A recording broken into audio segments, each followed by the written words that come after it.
It's the Morning Star Drive 117.8. You soaring up with sky, now's the time, don't delay. I'm sitting in my ride and it's time to fly. So let's realign, just listen and fill your mind. Hey guys, how is it going? And welcome to the Morning Star Drive on 117.8. It is Friday, October 20th, and so happy for you joining us. We are ready to start another day together with the Lord. So subscribe to us on YouTube, follow us on SoundCloud, and make sure to support us on Patreon.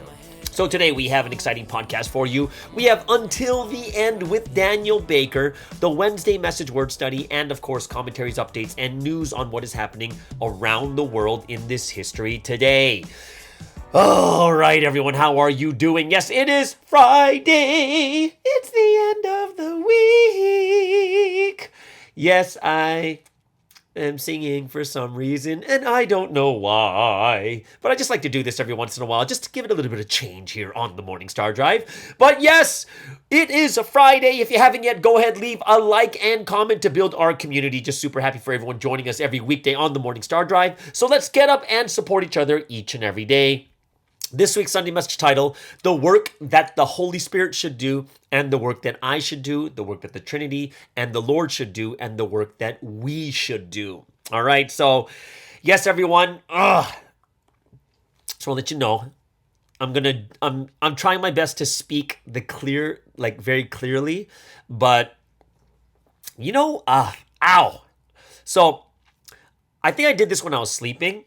But I bit the inside of my cheek. You guys know that, right? I bit inside of it, and now it just hurts to talk because it keeps rubbing on my teeth. So I'm just bothered by it. It just hurts to talk right now. But I can do this, right? So, on top of me biting my own cheek, the inside of my cheek, the weather's getting cold in Vancouver. Temperatures are beginning to drop. Today's not too bad. It's about 16 degrees. Well, the low is about 10, the high is about 16. Right now at the moment, it's about 14 degrees, I believe, but it's going to hit about 16. But by next week, the high is going to be 12, okay? And the low is 6. So I'm just like, oh my gosh, I'm so thankful I'm leaving Vancouver. But then I'll be going to Wolmyongdong where it's going to be below 10 as the high. So yes, I am super excited to go to Korea. Yay! I'm super excited to be in the heated cafe inside Wolmyongdong. That's what I'm excited about. I don't even know if I can walk around because I don't have much, I don't have winter clothes. I just don't. I don't have any winter clothes. Actually, I do have winter clothes, but I don't really want to bring all, because I'm not going to be just there. I'm going to be going to, Taiwan, which is going to be warm. I'm going to go down to Southeast Asia, which is going to be hot. I'll go to maybe Australia, which is going to be hot. So I'm just kind of am I going to waste a lot of space in my luggage to carry, to wear, this extra, this wintry clothes? So I'm just kind of what's the best way to do it? I'm not really sure, but yeah, I'm excited to go, but I'm not excited at the same time, just because of physically speaking. Just physical discomfort. It's not spiritual. It's only physical, guys. I'm complaining because of my physical body, not because of anything else. It's not about spiritual stuff, guys, so please, no rumors about Sky hating Korea, or no rumors about Sky hating Wolmyongdong. I've had too many rumors about me over the last 6 months already. You guys remember those rumors? It's so crazy. It is so crazy, the rumors. When I think about it now, I understand because there's a lot of, there's uncertainty out in certain countries that don't listen to the podcast and don't know what's going on. But guys, tell me that's some of the stuff was crazy. Remember, I was married twice. Married twice. Oh gosh, yeah. So if you guys remember, the funniest one is that I'm married to Kyla, which is really funny to me, right? This is kind of funny. And then what's the other one? I was married. I was gonna marry someone in Malaysia. I left Providence. I'm on I went to KJS's side. Just a bunch of stuff came out. Even IMD was telling me oh yeah, we heard some rumors. And I'm like, yeah, they're just rumors, but just gotta let you guys know. When I talked to IMD, and there's a new head of IMD, which is a pastor from in Korea that I know very well. I've known him for maybe over 20 years now. And we're talking and he's kind of laughing at me like, he's like, yeah, so we heard the rumors. Like, yeah, I know. I heard the rumors too. And I found them quite to be funny. And these rumors were everywhere. It was like in Japan and Taiwan and Korea. Like, those are the ones I heard the most. The other countries, not so much. The other countries weren't so much because, I don't know why not so much. Well, I do have a lot of contact, and this podcast goes out, and mainly the English-speaking people are in the smaller countries, not like Korea and stuff like that too. So it's quite interesting, honestly. It is quite interesting, and I thought to myself, I was like, yeah, I understand because of the chaos of the situation, but yeah, I thought it was quite funny. And it's even funnier now when you think about it. Don't you guys think? Like all that, like we're so far past the chaos. We're moving into the I just bit my tongue. Ah! What is wrong with me? Now, maybe God's saying, is like, shut up and stop talking about like the rumors. I'm like, okay, God, I'll just talk. Oh, yeah, it's Friday. Hey guys, let's try an experiment. Let's just see how many likes we can get onto this video here. Just want to see how many people would actually like maybe take action on that, where we could see how many likes we can get for this Friday podcast. Well, because we get, it's a lot more likes than I had in the past, and we have a lot more listeners than we did in the past too.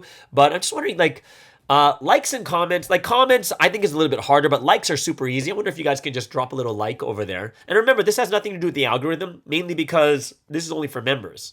It's only for members. So, like I've had, every once in a while, we've had these people come in and like talk about, at like saying weird comments and stuff like that too. But, this is for members. So I'm not here to grow the channel as in grow like to the public. This is just for members, right? So I just want to see how many members out there can actually click that like button. So go ahead and click that like button. Let's see how many likes we can get. What's the record I have? There is a record. Let's see if we can beat a record. All right. So the most likes, there's 14, 22, 25, 31. Oh, there's 31. There's a 31 likes I've seen. 25. Ooh, 31 seems to be the big one, I think, so far. 24. Yeah, 31. I'm just looking. Oh, 32. I found a 32. And that was on August 21st. Yeah, I think we're in the 30s, right? Actually, if I were to go to the very, very beginning one, well, this for now, I think we have about 32. Let's see if we can beat that record, right? Just for fun on this Friday, just to have a little bit of fun with this. Let's see if we can beat 32 likes. Okay, guys, 32 likes. I think I do have more in the past, but I think we can just destroy 32 likes. So if you guys are out there, let's destroy 32 likes for today's podcast. I think it'll be pretty fun to just do some type of weird contest like this too. Hey guys, it's the 20th. It's the 20th of October. Okay, 20th of October, which is pretty crazy, which means 2/3 of the month of giving glory to God is done. We've gone 20 days of giving glory, 20 days through this month, which means we only have like 2 months and 10 days left in the entire year. It's crazy. I hope you guys are enjoying each and every week and counting down the days of 2023. And I hope that all of us can say that we survived 2023 at the very, very end of this. I look at this and I'm going to say I truly believe God will be proud of all of us when we make it until the end. And yes, I will definitely make that clothing line of I survived 2023. I think that's going to be like one of the best shirts or hoodies or whatever we're going to have, because it's going to be like, oh, we survived kind of thing, right? So I'm definitely going to work on that so we get the I survived 2023 one clothing line. Also, this is my last weekend in Vancouver before I leave, because I leave on Friday. So Friday, like at 1 p.m. So I am not going to, this is going to be my last weekend I'm going to enjoy here in Vancouver. And for me, not a super busy weekend either. Just a couple things I'm doing it's a regular weekend for me. Besides, I'm going to get a haircut. I'm going to play some volleyball, eat good food, drink good coffee, exercise, go to church. Like, it's kind of like the basic stuff for me too. I don't even know if I want to, like, some people are saying, oh, you want to go out for a last dinner, food, whatever. It's like, well, This is also kind of, because like I said, that after this trip, I think I am going to eventually come back, either Canada or the US. I don't know. Either way, right? But it's going to be a regular weekend for me. What are you guys going to do this weekend? Anything fun, new, exciting, same as usual? What are you guys doing for your weekend? Go ahead, write in the comments below. Would love to hear what you guys are, anything cool or exciting you guys are going to do, right? So, also I wanted to ask you guys is this. Next week, I'm going to ask you guys about this next week too, is when I go to Warmingdong next week, I'll be there for like 2-3 weeks.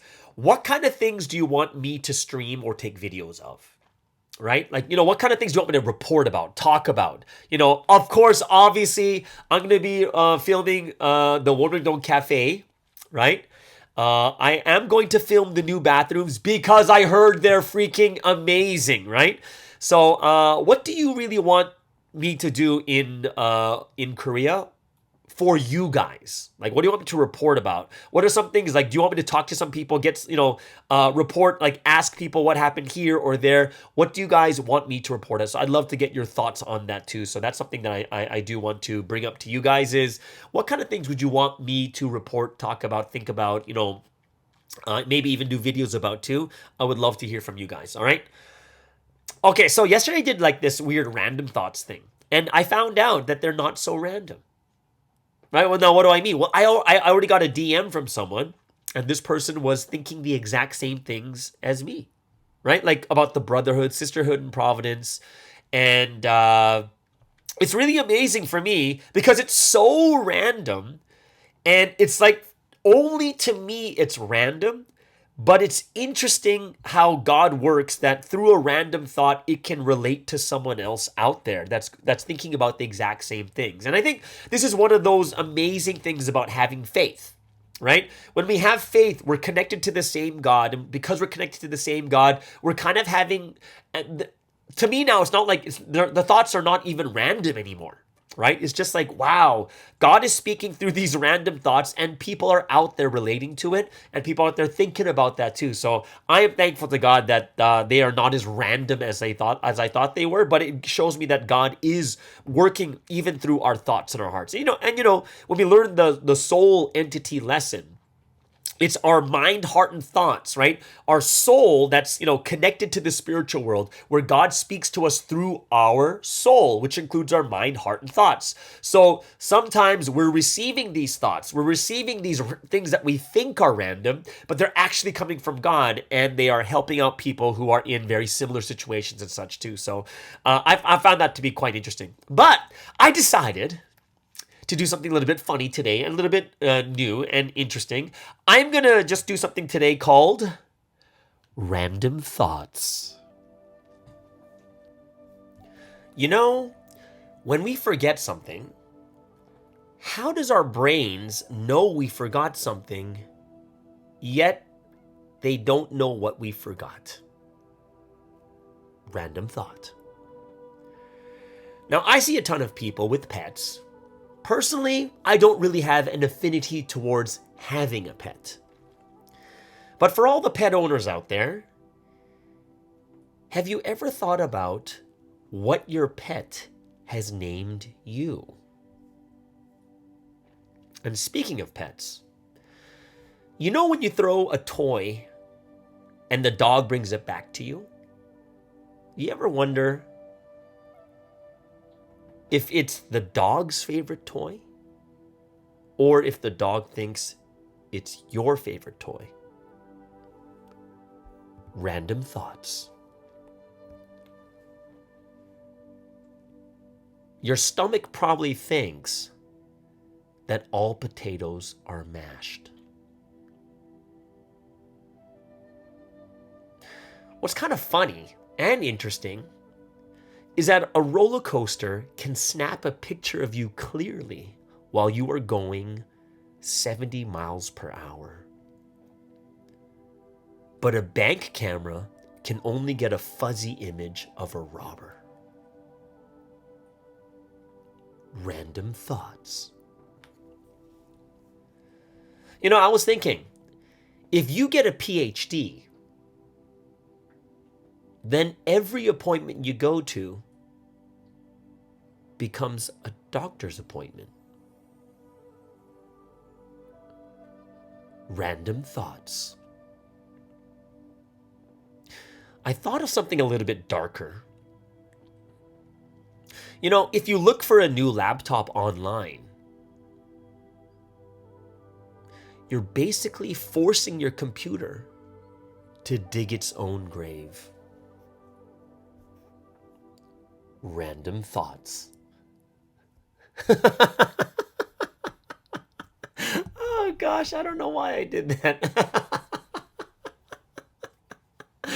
All right, so those are my random thoughts, guys. I hope you guys really enjoyed that. I thought it was quite ridiculous to the point it was funny ridiculous, almost like dad jokes, wasn't it? But that's my random thoughts of the day. I cannot do this every day or else you guys would never take me seriously. Well, I don't even know if you take me seriously now, but yeah, that's... Those are my random thoughts of the day. Hope you guys really enjoyed that new segment. I don't even think I'm going to do this again, but I just wanted to bring those random thoughts in for you guys there too. All right. On a more serious note, if you can take me seriously after those random thoughts, I got a comment from SoundCloud, and I forgot, I didn't check it, so I didn't put it into the Q&A Thursday, but I'll do it today because it's a very, very good question. It's from SoundCloud, okay? And this person says, I have another question. During the chaotic time between Rome and Christians, when Romans killed so many of the Christians, why did Jesus' Spirit or God not give any more revelations and allow the chaos to happen during the 400 years? Then God gave a huge spiritual revelation afterwards. Just wondering if God showed it way earlier, wouldn't the chaos be reduced? Okay, interesting question. I think it's something that you can kind of parallel it to today. Like, we're going through chaos. We're going through a very, very difficult time. Like, why doesn't God help us through it? Why doesn't God give us like a major revelation or something along that line? And this is a very good question because when you're going through the suffering, you can't help but think of these things, okay? So the first thing I want you to do is I want you to know that this situation of Rome and the Christians and what we're going through right now, I want you to miniaturize it to the time of Jesus in the Garden of Gethsemane. And Jesus prayed 3 times about suffering at the cross, but God did not answer during those 3 prayers. And Jesus then knew what he had to do. Like, he had to go to the cross, and that was the only way, right? Which means that even for Jesus, sometimes God won't answer. It's because there is a certain thing that he has to do, right? On his own volition, okay? But it also means that there's a path and will for everything, and sometimes that path is suffering. Okay? And these are things that are spoken about in the Bible many times. Like in Matthew chapter 5, verse 12, Jesus says, like, great is your reward in heaven, for in the same way they persecuted the prophets who were before you, the same thing's happening to you, kind of thing, right? So it's like, yeah, even the prophets of the past were persecuted. Because then you can ask the same question is, well, why didn't God stop the persecution there? Why didn't God stop the suffering over there to the central figure, to the prophets, to the judges, to the kings, to whoever it was, right? In Matthew chapter 24, verse 9, this is the prophecy of the second coming, where Jesus says, you'll be handed over to be persecuted and put to death, and you will be hated by all nations because of me. So these are things that are already in the Bible that, yeah, there is going to be persecution. There is going to be suffering. This is one of the things that we are all going to go through, right? And because it's prophesied, it's in the scriptures, then we understand that this is something that is necessary. Okay, so the next question is, well, what the heck is necessary about suffering and pain, right? Well, it's about what is God's goal, okay? So the ultimate goal that God has for humankind is salvation, to not go through suffering, to not go through pain, right? It's kind of weird how God puts us through suffering and pain so that we do not go through suffering and pain in the future for eternity, right? But we need to remember this from the predestination lesson, and great verse. In Deuteronomy chapter 11, verse 26 to 28 talks about the 2 roads we take in life. And God tells the people, I'm setting before you today a blessing and a curse. The blessing if you obey my commands, and the curse if you disobey the commands. Okay? So in the predestination lesson, what do we learn? That the path we take is not only dependent upon us, but also like it's not only dependent upon God, but also dependent upon human responsibility. The biggest concept here would be we reap what we sow, or we get according to what we have done. If we sin, we go through this. If we do righteousness, we go through that. Okay? And that's something that we must understand really deeply. Of course, think about this. What if we've done righteous things, but the people around us do unrighteous things? And that's one of the reasons why we are spreading the gospel, because we suffer because of the people around us. You could be the cleanest person ever, but if the person right next to you is dirty, you're always going to smell it. You're always going to see it. And the only way you are going to be free is if you evangelize that person into cleanliness. And once that person's clean, then we don't suffer anymore. We're all connected. And that's why relationships and responsibilities are such a huge thing in God's history, right? And that's something we have to understand really deeply. We are in a history that is not just God doing everything, right? Because if God did everything, he planned every single thing, then we would be in an absolute predestination structure, and we wouldn't really need to pray or do anything since it has already been set out by God. If you've been predestined to be saved, you're going to be saved. It doesn't matter what you do or what you think, right? But we are in a history where there's both absolute and relative predestination, right? So look at the current situation. When you look at the current situation, let's take say the Roman persecution. There is the best way to go about it, and that was for Jesus to not go on the cross and to spread the gospel for all of Israel to accept Jesus. Okay, that would have been plan A, which was supposed to happen, but because of the human responsibility of the people of Israel, it went through the other plan, which was through pain and suffering, dying on the cross. Right? So just like the time of Roman persecution, we have to understand is because of the way people handled their human responsibility, the best way to bring salvation history to the world was through the persecution and martyrdom. Right? Martyrdom caused the reaction of people to believe in Christianity even more. How? Well, we know generally speaking, when people see that others are willing to die for what they believe in, it makes people think more deeply about their life, right? Do I have something like that too? What is so amazing about Jesus that they're willing to die for him, kind of thing, right? And eventually we have to realize is that the entire Roman persecution stemmed down to how Israel treated Jesus. If Jesus didn't die and all of Israel accepted Jesus, there wouldn't be the Roman persecution, right?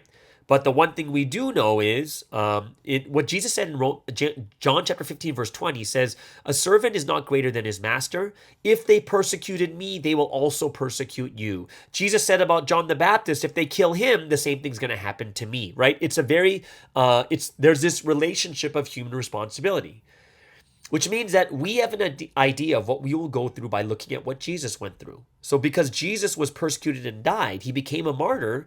That means that all the people in Christianity know what they were going to go through too, because no servant is greater than the master. If Jesus was persecuted and killed, the same thing is going to happen to the followers, right? And the same thing about this time period too. It's by it's by how they treat and what they do to Sunstream is going to be the exact same thing that we look forward to also. So that's the first thing that we have to realize, right?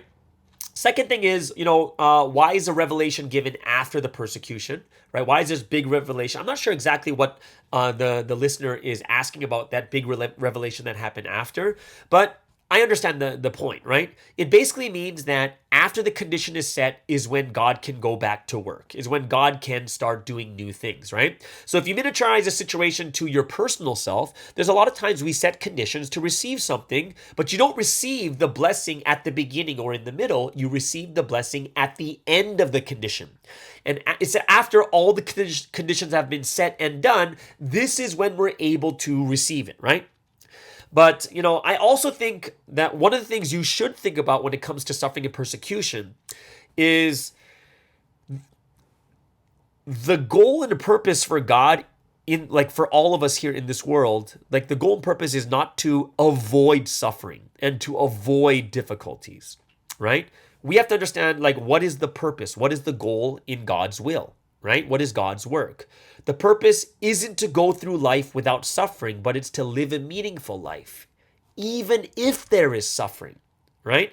And why is that okay? Because if something is that meaningful, if something is that great, it is worth suffering for. How do I know this? Just look at life itself. In life itself, we go through difficult things, but when we get to the end point, like getting your degree, like getting that job or whatever it is, because it's meaningful enough to you, you're okay with suffering 4 years in university for it, right?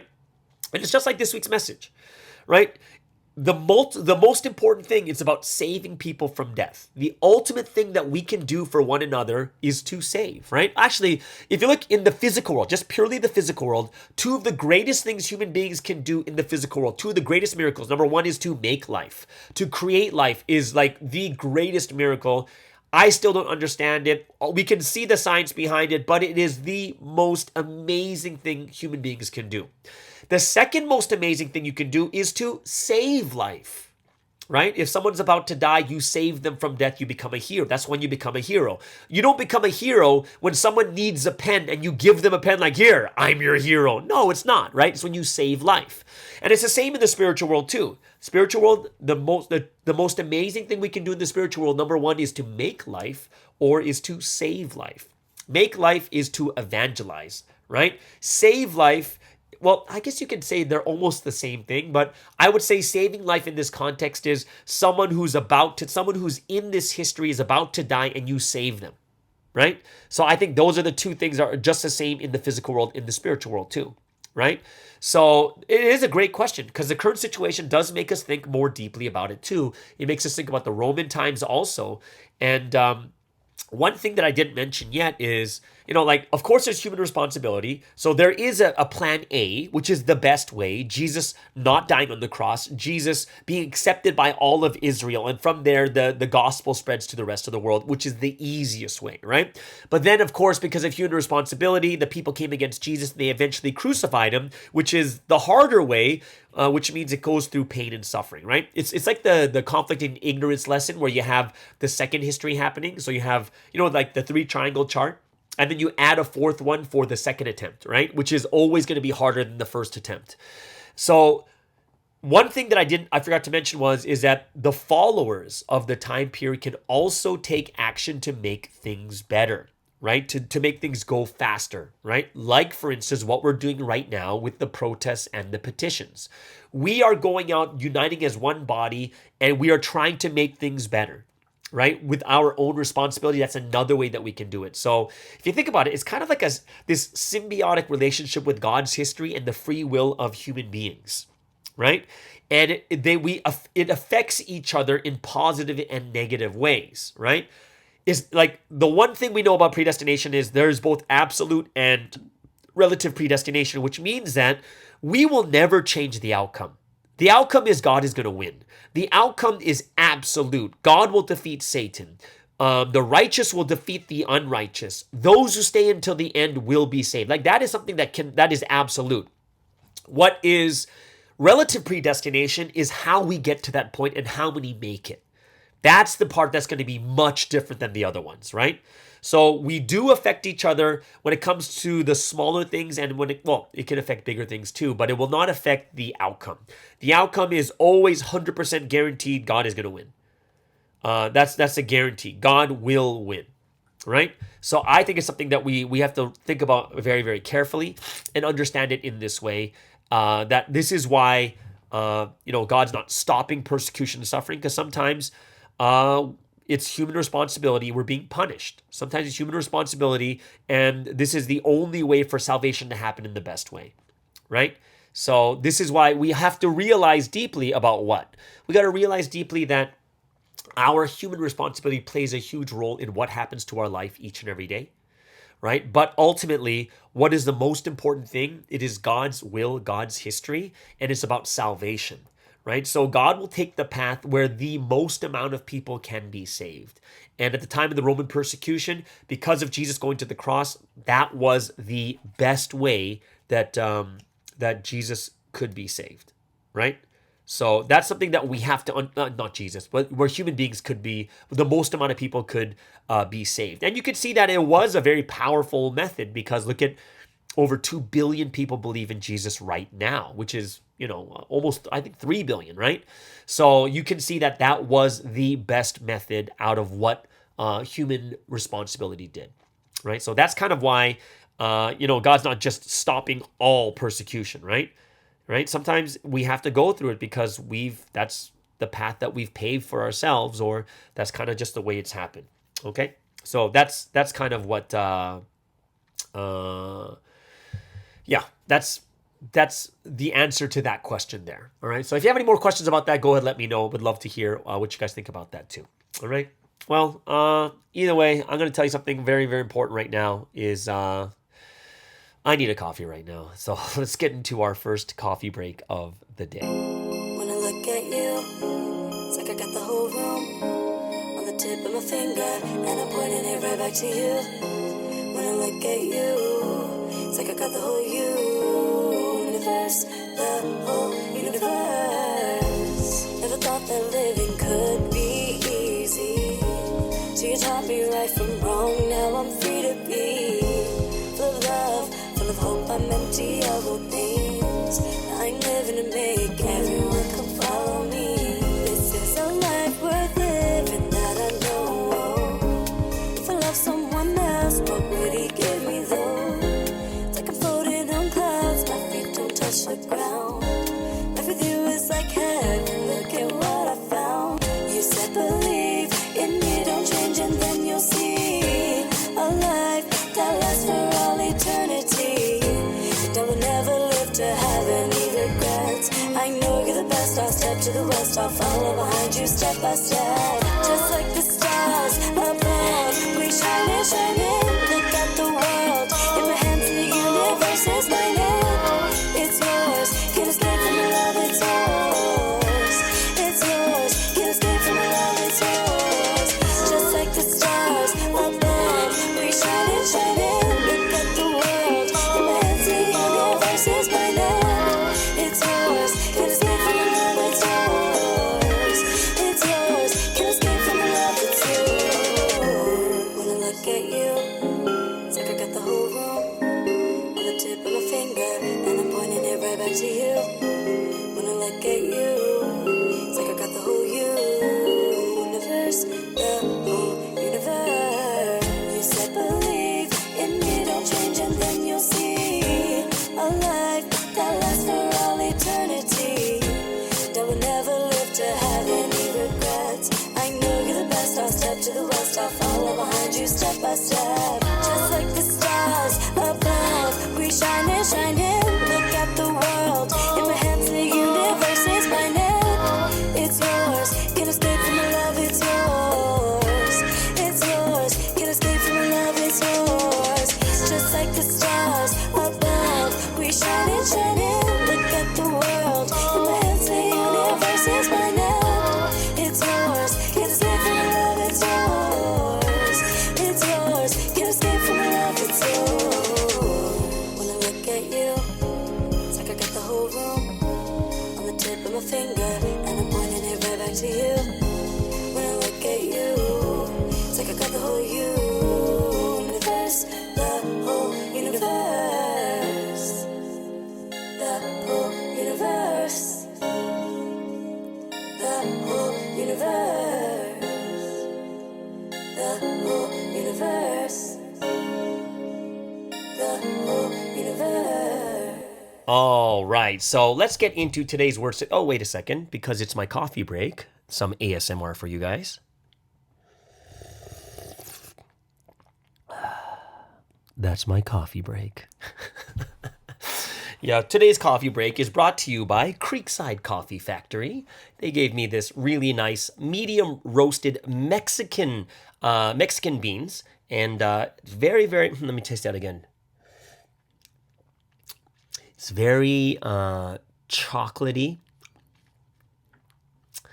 I wouldn't say nutty, but it's chocolatey. It's got a little bit of fruit in there too, but very, very, very interesting taste. I don't mind it, and this is a pour over. This is not a latte or anything like that, but that is my coffee break for the day. Either way, let's get into today's Wednesday message word study, and very interesting because this week's Wednesday message, it was the head leaders that made their sermons, right? They want, and the instructions were to use your own testimonies and stuff like that too, and I find this to be probably, for most leaders, this is probably the hardest one to do, right? And these are the ones that we are not actually, we're not trained or skilled in. Like, most leaders have not been trained or skilled in this area. Now, what does that mean? Well, in most cases, especially being in this history, we want to hear the words from Jesus. We want to hear the words from the man of mission. That's what we want to hear. We want people to say exactly what they said, right? And, when we get a script, we get the script, we understand what it means, and we're just delivering a script to people, which is what most head leaders are used to. But of course, in the future, there's going to be a lot of differences and changes, and things are going to happen where we're going to be going into older messages, older scripts, and such like that too. But I'm going to say that big kudos and a lot of shout outs to all the head leaders just going out and doing this, because I think it's not an easy thing to do, going from a script to unscripted, right? And like I told you guys before in the past, one of the mistakes a lot of head leaders will make when they come to doing their own Wednesday messages and stuff, of course it's not their own, it comes from the key points, is when it's just a regurgitation or just repeating the key points of what was from Sunday. Because if you just repeat the key points, it's something that people have already heard. It's nothing new. It's not something where we're getting more in-depth. Remember, the difference between the Sunday message and the Wednesday message is what? Sunday message is very general. It's blasting out to the public, right? Where the Wednesday message is more detailed and it's for us. And it's a much more detailed and deeper message, right?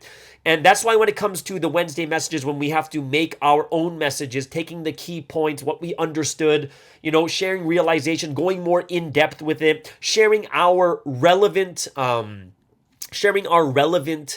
testimonies too, it completely changes the game of a sermon, right? It's not a regurgitation. It's not just repeating the same key points.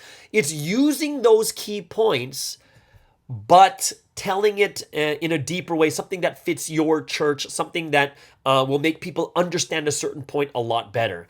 And I was listening to a sermon, and this is one of the leaders that I do talk to about sermon delivery, and we did talk about hey, the one thing we don't want to do is to become too robotic. Hello, everyone. My name is, everyone knows who you are. It doesn't have to be too grammatically correct. Meaning, when we say, I don't do this, it's you shouldn't, you don't have to go I do not do this. Why? Because people don't talk like that. Right? When we talk to each other, when we're comfortable, when we're trying to get deep with people, we do not talk to people in such a way like we are writing. Do you know what I mean? It doesn't have to be like that. Even for you and me right now, when I do Sermons in the Sky, that's what some people like. They like when it's more comfortable. They like when it's something where people are connecting a lot better, where it's not so official, right? So I talked about this with one of the people that I was listening to, and they did a far better job this time because it was much more relevant. They were connecting to the audience, talking about their testimonies, and I really, really enjoyed it because you can see there's a bigger and higher steps in becoming a better speaker or a better preacher, right? So I'm going to go, everyone's going to have a different, the key points might be the same, but I think everyone's going to have a different message and the way it comes out and the way it's delivered. And like I said, guys, sometimes even if there is a leader out there giving the Wednesday message and they're basically just regurgitating the same points, we need to be a lot more forgiving in these Wednesday messages when the leaders are doing it themselves. We do, because it shouldn't be it's hard, and they're not trained to make sermons like in former faith. You're making sermons every single week. It's different. You got to pray, receive the inspiration, receive the grace. It's kind of like me. I struggle too with the Sermons in the Sky, and I'm just struggling. Oh, did I realize? What God, what do you want to talk about? I have to really think and pray about these things. And for me, Sermons in the Sky is like anywhere from, it's like 10 to 10 minutes. It's a 10-minute sermon. It's so short, but I know how difficult it is, right? So we have to be a lot more forgiving. We can't be like, oh, like, why are you just regurgitating points? And my point is that it's that hard, right? So I'm going to go into some of the key points that came from the Wednesday message from the leader that I listened to, right? And the very first, I love the beginning point because it's asking a question first. Is like, hey, like it was a rhetorical question. Like everybody wants to gain something big. Everyone does, right? It's not like people go out there and say to themselves, like, you know what? I just want to make $10 an hour. No, people are out there like, I want to make $500 an hour. I want to make $1,000 an hour. Like, people are thinking that in mind more than anything else, right? So everyone in the world wants to gain something big. But if you really, really want to gain something big that is truly like gigantic, enormous, will last your entire lifetime, it's about carrying out God's plan, right? God's plan is the biggest plan, and it is the only one that is guaranteed, right? It's the only one that's guaranteed, right? And they pulled out some great verses. Jeremiah chapter 29, verse 11, where God says, I have plans for you, plans of hope, plans for your future, which means that God doesn't just carelessly lead you down a path like we would, right? Sometimes our plans are so short, they're so short-sighted, it's only about right now. And like, say for instance, when it comes to money or whatever it is, you may only have a plan that may last for a year or two. But God is planning for you far more into the future, far more hopeful. And it's going to be that successful life. And God is looking at us even like, Jeremiah chapter 1, verse 5, this leader brought up too, is like, I knew you even before you were in the womb. Even before we were born, there were plans for us, great plans. And because God is almighty, all-powerful, he sees and he can understand things that are for the future, right? And for a human being too, it's like, how can we plan for something or plan for someone before they're even born, right? And the answer is plenty of people even do it today. Right? There are people that have generational wealth that set up trusts and plans for their future for these people they have never even met, who haven't even been born yet. But they're already planning for these people because they love them already. It's their generation, right? So we have to understand is like, yeah, this is something that this is something that God has been planning. Just as human beings can plan generationally, they're having generational wealth to plan for their future. We have to also be those that understand how much God has been looking forward to meeting us, and his plans have been so great, successful, hopeful, futuristic for all of us here. Now, the ultimate person, like when it comes to God's work, one thing that we do know about God's work is sometimes it's difficult, and there's persecution and even death. And we need to learn also from what Jesus did in the past. Jesus was only doing God's absolute work, even though he knew there would be persecution, even though he knew there'd be suffering and even death. But when you look at how people look at Jesus today, they look at him and people write down what he says. People quote what Jesus says 2,000 years later. Billions of people following him. And because of Jesus, all of them are believing in God.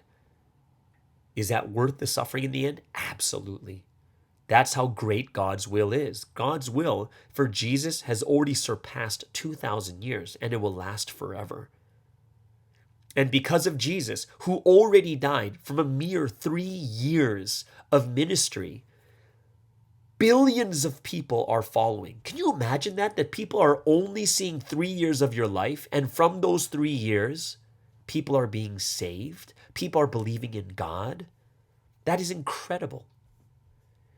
And for us too, one of the things that's hard for us is that we think to ourselves is, but man, if you die after just you died at 33, man, you couldn't live that life you wanted to live. It's so difficult. It's this and that. And it's true. Yeah. We'll look at that and say, wow, that I never thought about that. Is like, yeah, even though he's someone who's been talked about and someone who's been known for so long, sometimes it's hard for us to really understand that well, because we're like, man, do I only want to live to 33? Of course, this is how crazy this sounds. I've already lived longer than Jesus. Isn't that crazy? That I have lived longer than Jesus. That is nuts when I think about that. And I think about to myself is, wow, like how much he knew how great the history of God would be, and how much he knew how real the spiritual world is. What does that mean? Well, he knew how amazing the spiritual world was and how eternal it was too.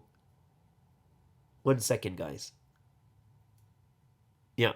So he knew how real the spiritual world was, is that, yeah, even if I only live 33 years here, I'm going to live an eternity in such a better place.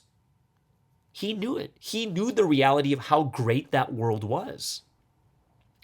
And we have to be those that sometimes have to take ourselves away from the now. Like, oh no, I don't want to suffer right now. Oh, I don't want to live life in persecution. Oh, but what if I live for the next 10 years in persecution, this or that? Those are for people who may not truly understand how great the spiritual realm is and how real that world is too. You know, even us here in Providence, don't we want to gain big things in Providence? Not just spiritually, but physically and mentally and all these other different ways. And even more for us here in this history, we should be doing God's work. Whatever God has planned, we should be doing that more than anyone else in the world. But a lot of times, we don't do God's work. Why? Because we kind of look at the problems that are going to happen in the future. We're like, but if I do this, then this will happen. And this, then I don't want to do it. It's true, right? Sometimes we're just looking at the future and saying, gosh, if I do this, man, that's going to be tough. Man, if I do this, gosh, I don't know if I want to do this. I don't know if I want to do that. I don't know if I want to do this, right? So it's something that's quite interesting for all of us. And I think that's something that we have to realize even more, is how much greater the world after is, and how much we really need to be living for that world and not just for ourselves right now. Right? Like, I think it's such a relevant thing to say for all of us here is, man, I don't want to preach. I don't want to do this. I don't want to do that. Because it's going to be so difficult. This is what my life is going to be like. And then what we kind of do to ourselves is we say, well, let's wait till it settles down a bit. And then let's, once the difficulties pass, then I'll start again. But it's all about timing. It's really about timing, because when you don't do it at the right time, you'll never gain it back. You'll never get that chance again. We can't be conscious of the difficulties that are going to happen if we do something. We have to be those that are doing God's work and God's will, right? And the one thing that is 100% about the Holy Trinity and the Lord is, when we go to them, when they give a promise, when they tell us when they do God's work, it's going to work, that is a guarantee. It is a promise that will 100% happen if you do it. The promises will happen according to what God says. People in the world can't promise us that. People in the world will say, if you do this, I'll make you rich, but then something happens, the economy drops, the stock market crashes, whatever it is, and you lose everything. We have to realize that big tribulations come together with big work, especially with God's work. And this is why 2023 is so difficult. But there is an absolute promise that we will succeed if we take action to completion, right? And that's the promise we need to believe in. Do we really believe in God's promises? And if you do, then we got to take action no matter what it's going to cost, right? If we don't do what we need to do right now, we're going to regret later. It was possible for us to do something at this time with the 2 months and 10 days left in this year. Very possible. But instead, we just do our own thing. But when this 2 months and 10 days pass by, it's done. It's done. Right? Even if it costs us suffering, right? We have to walk the path of life. And when you look at all look at everything that has been done just for us to get to this point, how much we paid just to get here, right? Even Sunseem himself, all the things he went through just to get to where we are right now. And I'm not talking about just his life before, praying in the mountains, suffering, not eating, right? Going through absolute suffering. But, even think even closer of him going 10 years in 2008, right? 10 years in prison then. And now, once again, he's going through the exact same thing. All these things were done so that we would realize this history more deeply, that the signs and miracles would be shown to us, that we would be more convicted by this history. And they were done in times of absolute difficulty. Right? All the stuff, what God has planned for each and every one of us and for this entire history, it is big and it is challenging. But he doesn't leave us alone. The Holy Spirit is sent for us. Right? The man of mission is here to work together with us. We're not here alone. And, one of the worst things, as someone who's an athlete, one of the things that I don't like is when someone makes you suffer, but they don't go through the suffering themselves, right? That's kind of like, when I was coaching the Lord's Church for volleyball, I went through all the suffering with them. I did all the lines. I did all the crazy, intense workouts and stuff like that. And that's, the man in mission is here too, and he's suffering even more than us. Yeah, it's big, it's challenging, but the Holy Spirit is with us. The Lord is with us. God's going to help us during these times. So, this kind of leads into the next part of the sermon, which I really liked which means what? What does that mean? Well, yeah, God's going to help us. He's absolutely going to help us. The Holy Spirit's going to help us. But the problem is, either we don't listen to the inspirations, the revelations, the visions, the dreams that God gives us, or we don't receive them. And this is why, especially from this week's message, this is why the prayer is so important. Without prayer, how do you catch these revelations? Without prayer, how do you discern between what is right, what is wrong? Without prayer, you don't get the strength. Without prayer, you won't have the strength and energy to handle the work God has planned.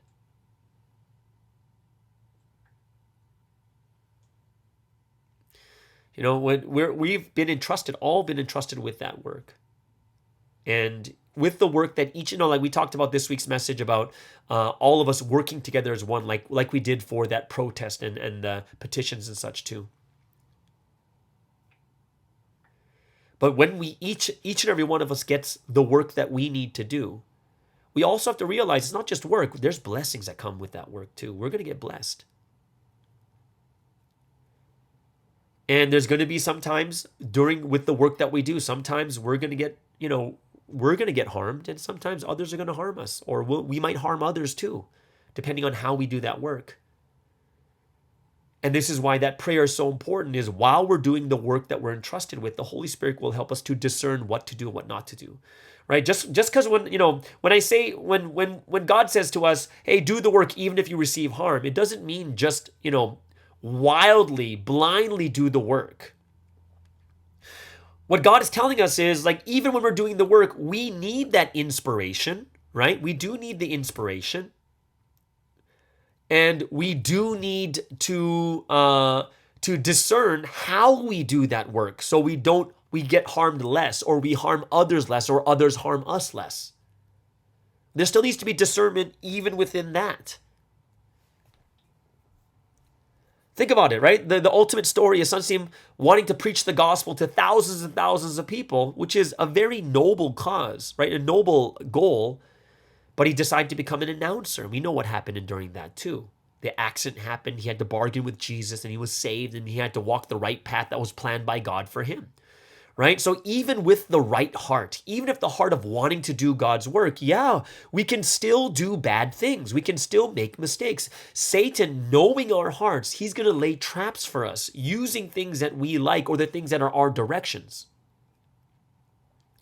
And this is why one of the big things in the message this week is you got to get rid of your strong thoughts, your strong opinions, separate your preferences and what God really wants. We have to strip ourselves of those personal preferences or those strong opinions. We do, because we can make mistakes along the way, and that's why we got to pray. That's why we got to discern. That's why we got to ask the Holy Spirit every time we make a decision. We need to look at all the issues, look only at God's will. We have to know clearly that good and evil are bundled together, and we have to separate. Even in God's will, we need to discern, like, okay, God wants me to do this, but how should I do this? What's the best way to do this? What's the way that God, you want me to work? Because God gives us this very, very general thing, like, this is your work. All right, so how am I going to do it? It's just like, when it comes to internet ministry. Internet ministry is like, we all got to start internet ministry, but then the next question is, how do we do it? What's the wisest way to do it? Is it just go wildly out there and just start saying things? No. We need to separate and discern. We got to pray.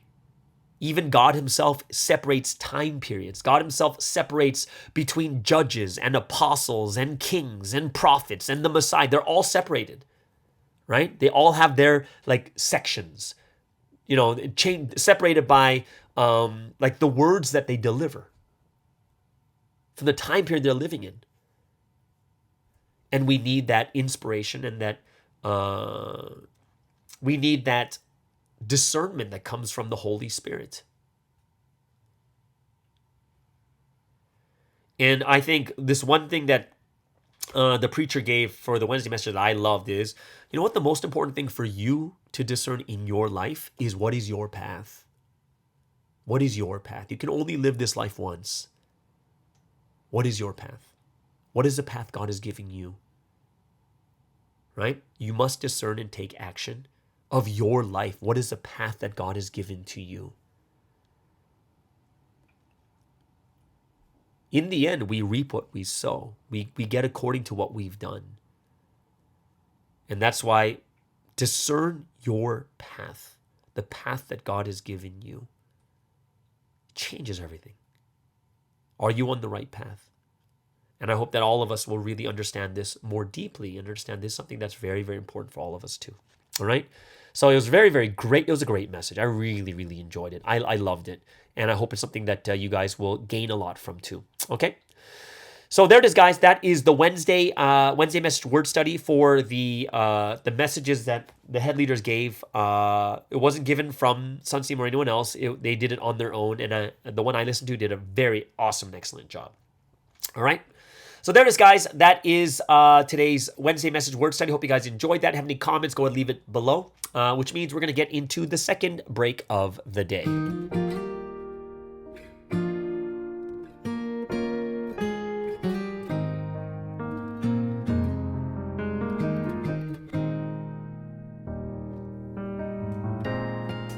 Just as a warm spring breeze thaws out the frozen ground, you came to me like springtime, and then you embraced my heart. Your words became a song, like a poem in my heart. They came just like a letter, and they opened up my heart. That heart of true sincerity, and all the stories shared between you and I are like gifts from up above, just the way we are now. Let's converse together, let's protect each other as we comfort one another. Let's follow that one voice that leads us to God, and we'll sing of all the same dreams.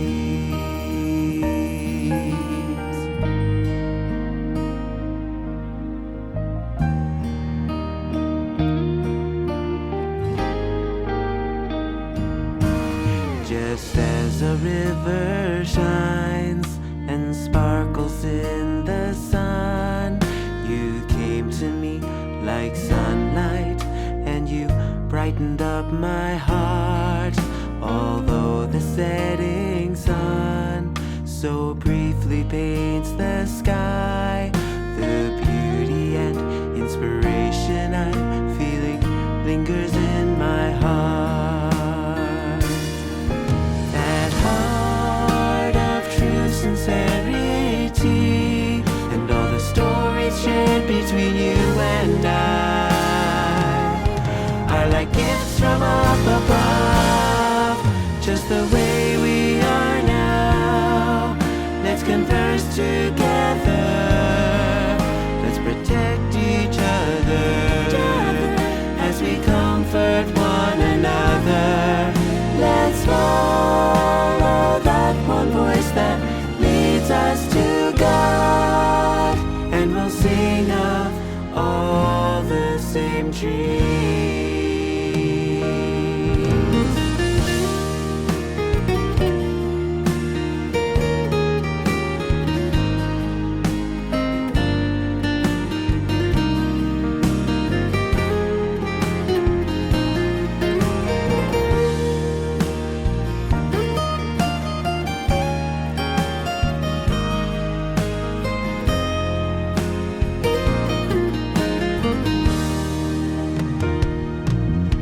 Just the way we are now. Let's converse together. Let's protect each other as we comfort one another. Let's follow that one voice that leads us to God,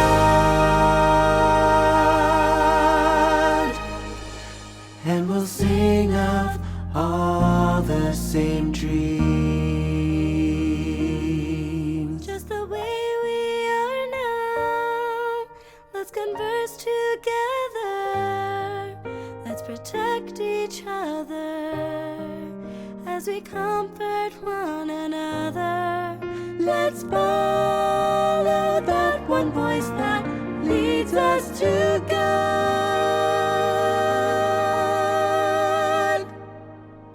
and we'll sing of all the same dreams.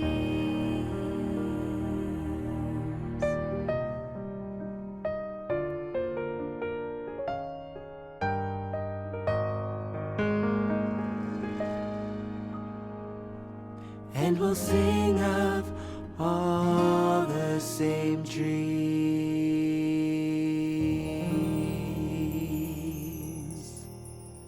Okay, so let's get into our final segment for today and for the entire week. Yes, we have Until the End Mental Health Podcast with Daniel Baker over there in Korea. He will be talking about his experience at the October 15th event. I'm looking forward to listening to this too. Hope you guys enjoyed this. Everyone, please welcome all the way over there from Korea. This is Daniel Baker with Until the End.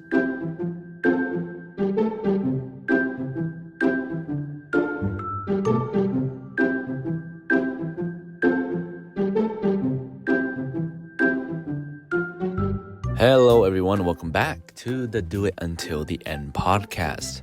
Now, this week was an amazing week because we had an amazing prayer meeting in Seoul.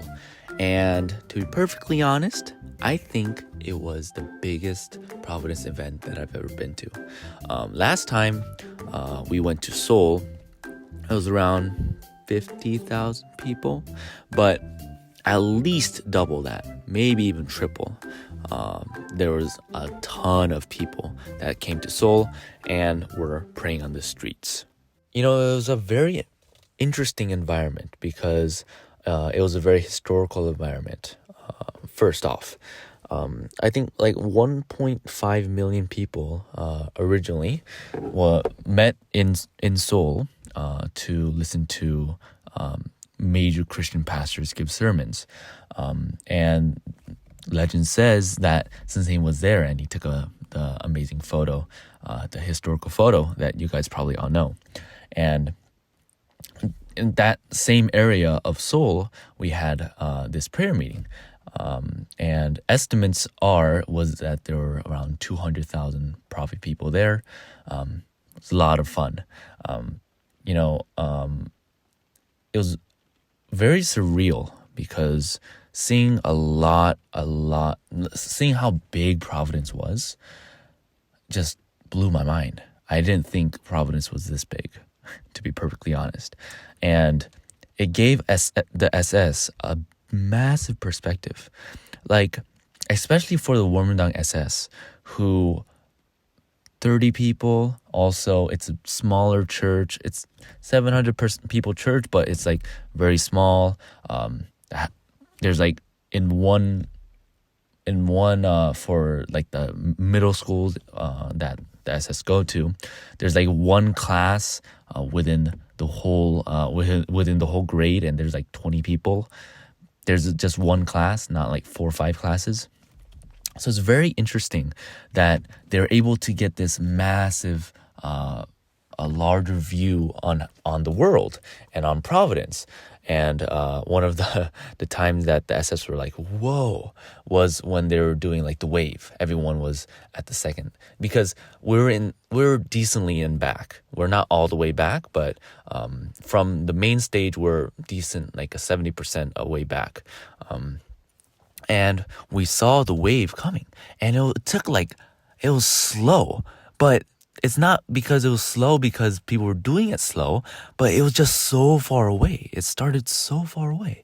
And the experts were like, whoa, that is so far away. This is how many people that's in Providence? They're like, whoa. And it was such an amazing experience because, there was this huge, massive road that would go on for kilometers, and 200,000 Providence people were on the side of the road. Like half of the road, like 6 lanes of the road were given to us to protest, and the rest were for cars. So a lot of people had their window lowered down, and were just looking and watching us and seeing what we were doing, what kind of situation we are in. And I could see like a lot of people feeling that, and checking out Providence, seeing what they're doing. And I really hope that they realize that it's always been like this, right? Providence has always been this sincere. We've always prided on ourselves on having the most amazing word. We're most connected to the Trinity and Jesus. And this is another step of Providence really showing the world what they can do. And I want to say, I really was really surprised of the male faith stars. Amazing job, amazing presentations from the States, Japan, and I think it was Taiwan, maybe Malaysia. I think it was Taiwan. Yeah. And yeah, it really moved me what their speeches are, because focusing and telling the world that Providence isn't about the physical love. Providence has always been focused on spiritual love with the Trinity, with Jesus, and making sure we're connected with them. And I really think that they really hit that point really well. And I really want to say, I won't say who it is, but I've seen a lot of familiar faces who were very connected to the KGS side. And I was praying for these people a lot. And I was like praying constantly, because they were so close to her and so close to us through the band and everything else. And I was praying and praying, please let them come back. Please let them come back. And I was able to see a couple faces, some familiar faces. And I was like, right. I was so like, man, you're alive? Wow. God really answered my prayers. Because, being connected to that party is like, it can change you, and slowly, of course. And I prayed for that, and God answered my prayers. I was like, man, you guys are alive? That's so amazing. And yeah, so kudos to you guys and props to you guys if you guys know who I'm talking about. But, it was such an amazing time because we're able to become one as Providence, feels like. I think one of the worst feelings and the worst situations we could have been in is if Providence was divided. And Sanzim said really clearly to become one, to become close together, and make sure there's peace within Providence. And this is one of the best ways to do it. To have 200,000 people in Yeouido of Seoul, it gives everyone power, right? Because it feels like one of the biggest things that people need is the feeling of being a part of something, right? It can be a small community, it can be a church, but one of the massive feelings or the amazing feelings that I've got was being a part of this prayer meeting, because there's so many people, man. It's crazy. 200,000 people. And I'm meeting these random people who are Providence people, and I'm meeting old friends. It's just an amazing situation. I hoped everyone, there's probably going to be these events in the future. So I really recommend, and I will pray for you guys. I'll make sure I put in my prayer list that you guys are able to make some plans to come over, because I would love to see you guys. And also the amount of grace that you get from this kind of grand event is amazing. And I know, running for Providence and being in Providence with outside of Korea can be very difficult, especially like places in the States or in Canada, because there's so much land and it's very difficult for people to come together. And it's harder for you to make friends with Providence people, because there's not many people, and you're spending a lot of time with church, with people outside of church, with your job or your school, and you kind of have to do this Providence life by yourself, which can be difficult. But if you have this opportunity to come to this kind of massive meeting, which is like, I don't know if it's going to happen this scale again. It might happen for this because of something's court case in the future, but I truly believe that if you at least come, you can realize and have this massive vision, like, wow, Providence is has such a beautiful future in front of us, right? If this amount of people can come together just to do a prayer meeting, then what can we not do, right? Like, Providence, it has such a bright future. That's the ultimate conclusion I came from the prayer meeting. So I hope you guys enjoyed this insight of the prayer meeting that happened 10/15, October 15th. Yeah, I forgot, because I use Korean so much these days that I forget my English words sometimes. And I truly thank you for giving me this opportunity to testify, because of course I gained a lot of strength from telling my experiences to you guys. And to everyone who is improving their lives to become closer to the Trinity, let's walk this path together. See you guys. Bye-bye.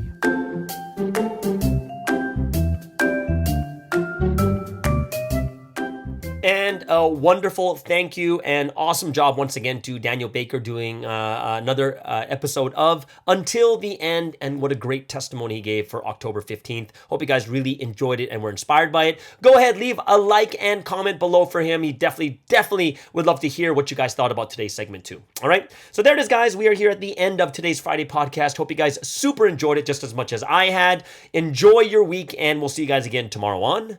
Not tomorrow, sorry. We'll see you guys after the weekend on Monday on the Morning Star Drive on 117.8.